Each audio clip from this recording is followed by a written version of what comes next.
இப்போ நம்ம பார்க்க போகிறது கலைஞரின் கனவு இல்ல திட்டத்திற்காக என்னென்ன ஆவணங்கள் தேவை, எவ்வளோ அமௌண்ட் கொடுத்துருக்காங்க, யார் யார் இதுக்கு விண்ணப்பிக்கலாம், அண்ட் வந்து எங்கே போய் நம்ம இதை விண்ணப்பிக்கணும் அப்படிங்கிற டீட்டெயில் எல்லாமே இப்போ நான் சொல்ல போகிறேன்.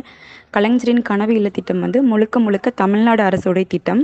அண்ட் இதில் வந்து ஒரு வீட்டுக்கு 3,50,000 ரூபாய் 3 தவணையாக கொடுப்பாங்க. முதல் தவணை வந்து பில்டிங் வந்து நீங்கள் பேஸ்மெண்ட் போடும்போது ஒரு அமௌண்ட்டு, நெக்ஸ்ட்டு ரூஃப் கான்க்ரீட் போடும்போது செகண்ட் அமௌண்ட்டு, அண்ட் வந்து பில்டிங் ஃபினிஷ் பண்ணும்போது தேர்ட் அமௌண்ட்டு உங்களுக்கு கிடைக்கும்.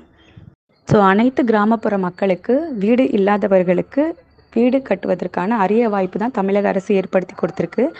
இந்த திட்டத்திற்கு அப்ளை பண்ணணும், என்னென்ன தகுதி இருக்கணும் அப்படின்னா, நீங்கள் வாடகை வீட்டில் இருக்கணும், நீங்கள் அரசாங்க பணியில் இருக்கக்கூடாது, மனுதாரருடைய பெயரில் கிராமத்தில் ஏதாவது ஒரு பட்டா இருக்கிற வீட்டு மனை வந்து அவங்களுக்கு இருக்கணும்.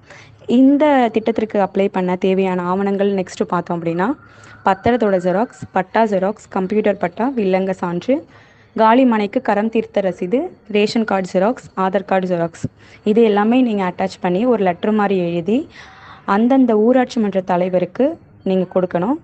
அப்படி கொடுக்கப்பட்ட அந்த கடிதங்கள் எல்லாமே வட்ட வளர்ச்சி அலுவலரிடம் ஒப்படைக்கப்படும். அப்படி ஒப்படைக்கும் போது அவங்களுடைய மனு வந்து விசாரணைக்கு உட்படுத்தப்படும்.